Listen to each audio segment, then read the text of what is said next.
How many of you are staring at a screen more than ever before? I'm definitely one of those people. And thankfully, I got phonetic eyewear blue glasses at the beginning of the pandemic when I switched from being in an office every day and chatting and not staring at a screen all day to transitioning and staring at a screen all day long. So thankfully, we've partnered with Phonetic Eyewear to give you a discount on their products. So make sure you take a look at the interview from a couple weeks ago with Caitlin to check that out and see how you can do that. But now take a look at this week's interview. Hey there, everyone. It's Camber here with the Yo Pro No. I am here today with Jessica Hinman, 32-year-old epidemiologist who lives in the Bay Area out in California. She was connected to us through Shannon, a previous interviewee, and so we'll talk about that in a second, how you are connected to her. But without further ado, I'm going to toss it over to Jessica to give us a brief background. So thanks for being here today.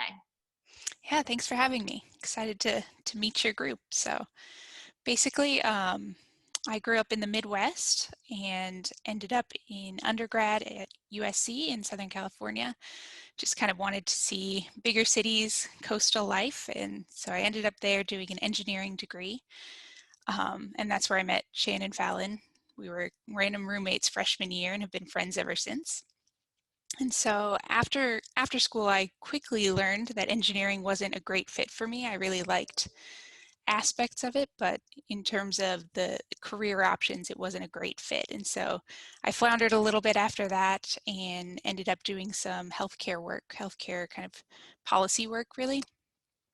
And then really wanted to explore further options in that space, looking at like healthcare data and what we can learn and what we can know about population level health statistics. And so I did a master's degree at the University of Iowa in epidemiology and fell in love with the field and haven't stopped since. Now, tell us more about your field. So, for those of us who are listening that may not know much about it, tell us a little bit, as concisely as you can. Tell us a little bit about what your day to day looks like and what that field means. Sure. So epidemiology broadly is basically just concerned with the distribution of diseases and healthcare statuses throughout a population. And so we spend a lot of time thinking about whether certain people groups or certain communities are more impacted by certain diseases and why that might be. And so my day-to-day life looks a little bit different depending on the day. I tend to follow projects kind of from start to finish. So at the beginning of a new project, it'll be a lot of big picture questions, a lot of brainstorming sessions about, how to design a research study, how we can answer the questions that we want answers to with the data that's available, basically. And so that's kind of the early stages. And then once we get right down into it, it's a lot of project management work and a lot of data collection and analysis. And that's probably, I would say I spend about 75% of my time doing that portion of a project. And then at the end, it tends to be more kind of writing up the results, and that ends up being a lot of scientific writing and publishing work at that point. Okay. Can you tell us about a specific example? So, a specific project that you have worked on in the past, is that possible to share that? Yeah, absolutely. So traditionally speaking, my research has tended to focus on neurodegenerative diseases. So I'm really interested in how people progress through different stages of diseases like multiple sclerosis, for example. And so I've done a lot of work with clinical trials data for patients who enroll in clinical trials evaluating their multiple sclerosis progression based on different drugs that they might be taking and treatment options that they have available to them. So that's one of the main things that I would normally be working on. It's a little bit different right now with COVID, but Right. that's kind of my usual topics of interest. Okay, great. I have two questions, and so I want to just jot one of them down so I don't forget. But obviously, you just mentioned COVID. I would be remiss if I did not ask how your role, like what are the experts in your field, doing in relation to COVID? How has that impacted how you work? I'd love to hear about that and kind of dive into that. Yeah, it's been a very interesting time to be working in epidemiology, obviously. I would say before this point, most people had no idea Right. what I did for a living and maybe had never heard the term before, but now I get a lot more questions. Sure. But But I would say there's a huge variety of research going on in the epidemiology community around COVID. I can say that from my perspective and from my research group, we've spent a lot of time working on specifics of how to get good data about the disease transmission that's going on in the Bay Area. So we've been doing a lot of studies looking at how we can get test kits, for example, to communities that don't have a lot of access to healthcare clinics and wouldn't normally be the people that show up to get tested. And so we've been spending a lot of time working with kind of community partners, trying to get test kits to, say, agricultural farm workers that are maybe transient and don't always live permanently in the Bay Area, and how we can determine, first of all, how much transmission is going on in those communities and how we can better provide them with care and protect them. Wow. Well, what an amazing thing when you look back on this in a few years and, even in 20, 30 years, looking back and being in this field during this, really transformative time is pretty incredible, I would imagine.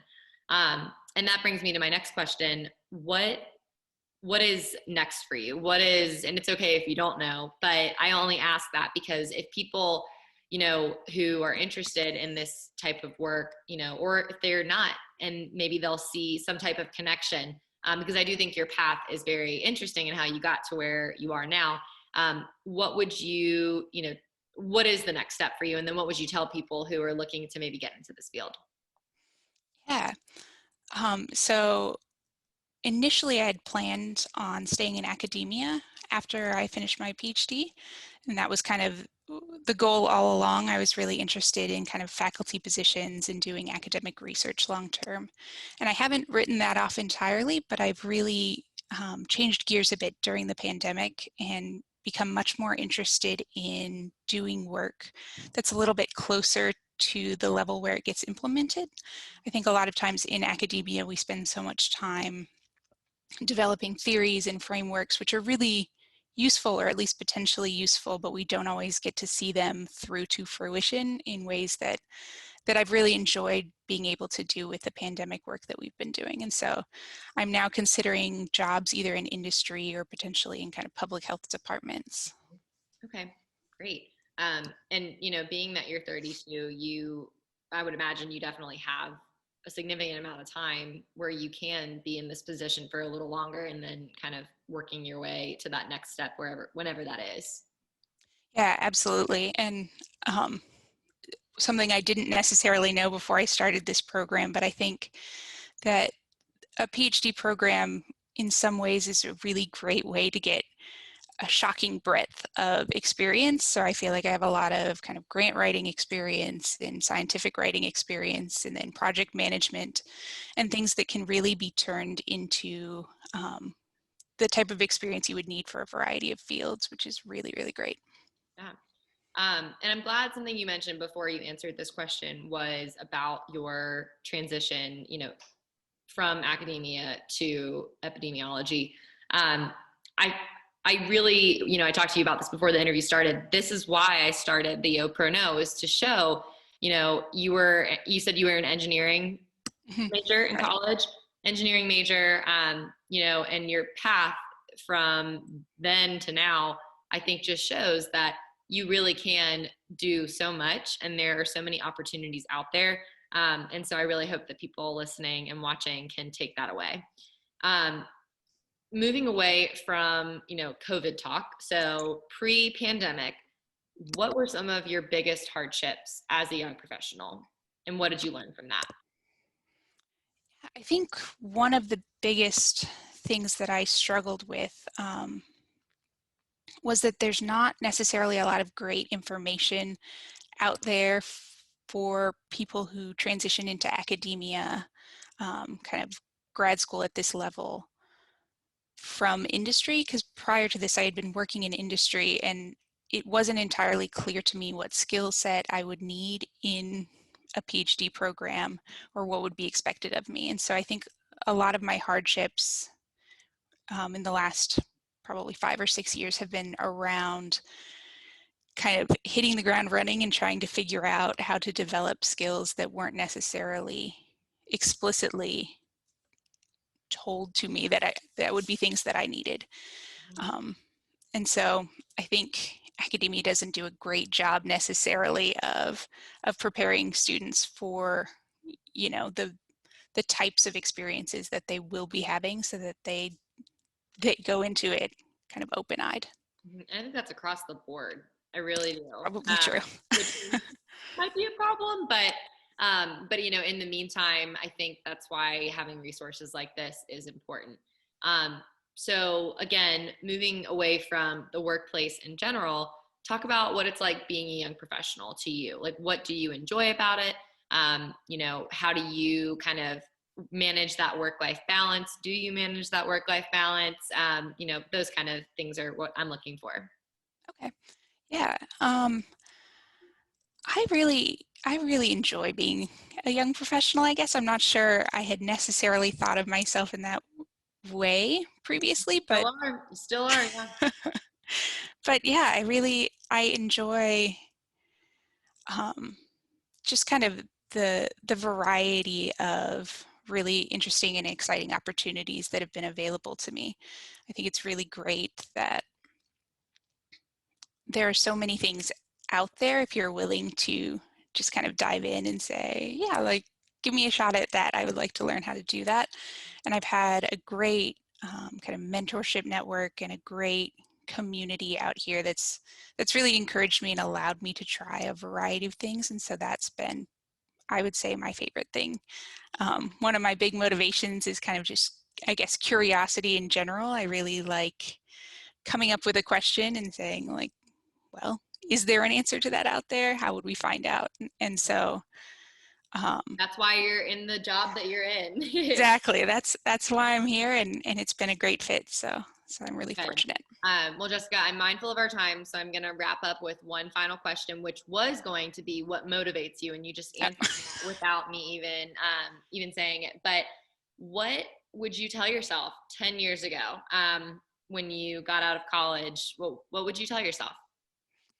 I think I would tell myself not to settle, to keep looking, and if you're in a job that doesn't feel like a great fit, to just look for something else, because there's a lot out there, and if you keep looking, you'll find something that you love, which is great. Awesome. I think that's a great way to end the interview. Any last minute words or pieces of advice? No, I don't think so. Thank you so much for having me. Thanks, Jessica.